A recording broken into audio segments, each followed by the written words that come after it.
Embroidery. மணி எம்ப்ராய்டரிங்கிறது கர்தானான்னு சொல்லுவாங்க, ஆரி ஒர்க்கில் கர்தானான்னு சொல்லுவாங்க. இது மணி எம்ப்ராய்டரி. மணி எம்ப்ராய்டரி எப்படி இப்போ போடுறதுன்னு சொல்லித்தரேன். மணியை வந்து ஒரு டிசைன் வரைஞ்சிக்கிட்டு மணியை வந்து கோத்துக்கணும்.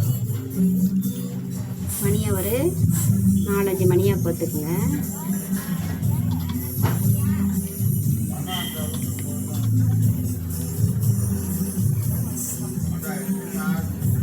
இதுக்கான ஊசி வந்து கடையில் விற்கிது. 10ஆம் நம்பர் ஊசின்னு கேட்டுக்கிட்டிங்கன்னா தொலை சின்னதாக இருக்கும். இந்த ஊசியை வாங்கி நூலை கோர்த்து ஒரு இந்த டிசைனுக்கு தகுந்த மாதிரி இப்போ 4 மணினா 4 மணி கோத்துக்கிட்டு இடையிலலாம் என்ன செஞ்சிடணும், கட்டு கட்டிடணும். கட்டு கட்டிட்டிங்கன்னா உங்களுக்கு அது வந்துட்டு அப்படியே கரெக்டாக நிற்கும். அழகாக ஃபினிஷிங்காக பண்ணிங்கன்னா இந்த மணி எம்ப்ராய்டரி ரொம்ப அழகாக இருக்கும்.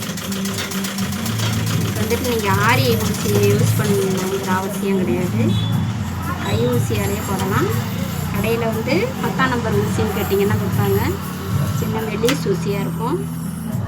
அது வந்துட்டு இந்த சின்ன மணியெல்லாம் கோக்கிறதுக்கு ஈஸியாக இருக்கும்.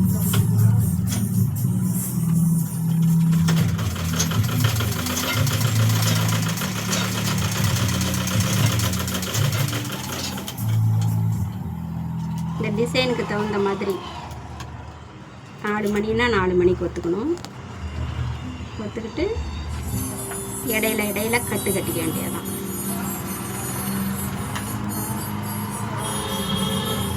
இதுதான் மணி எம்ப்ராய்டரின் பேர்.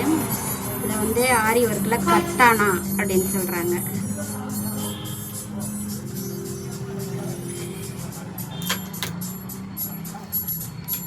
ஆரி ஒர்க் ஊசியாலே துளிப்பூசியாலே போடுறாங்க. இதெல்லாம் அது நான் அடுத்த கிளாஸில் அதெல்லாம் சொல்லித்தரேன். இது வந்துட்டு இடையில உள்ள இந்த கேப்பை நிரப்புறதுக்காக இப்போ 3 மணின்னா இப்போ வந்து இந்த கேப்பு நிரம்பிடும். உங்களுக்கு இடுக்கு விழுவாது, பார்த்துக்குங்க.